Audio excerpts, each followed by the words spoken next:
రేపు అక్కడ మహిమలోకి వెళ్ళిన తర్వాత అక్కడ నేను ఉండేదాన్ని కూడా నాకు కావలసిన సమస్తము సిద్ధపరుస్తున్నాడు. ఏలయనగా అతడు నావాడు, నేను అతని దానను, అతడు నా ప్రాణప్రియుడు, అతడే నా పెండ్లి కుమారుడు. ఇది కదా అసలు సంఘకన్య దగ్గర ఉండాల్సిన ధైర్యం, భరోసా. సంఘకన్య అంటే ఆమె ఎవరో అనుకున్నారు. నువ్వేనయోయ్, నువ్వేనమ్మోయ్, నేనే, మనమే, మనమందరము కలిపి సంఘకన్య.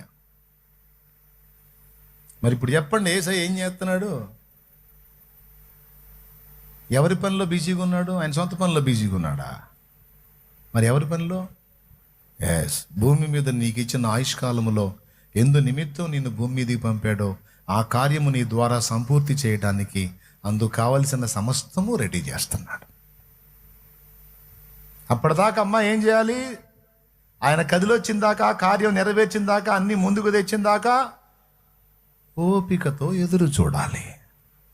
క్యాకర్నా? ఓపికతో ఎదురు చూడాలి. దీర్ఘశాంతం వహించాలి. దడ ఆయాసం తగ్గించుకోవాలి. గుండె దడ, కలవరాలు కంట్రోల్ చేసుకోవాలి. దేవునికి స్తోత్రం.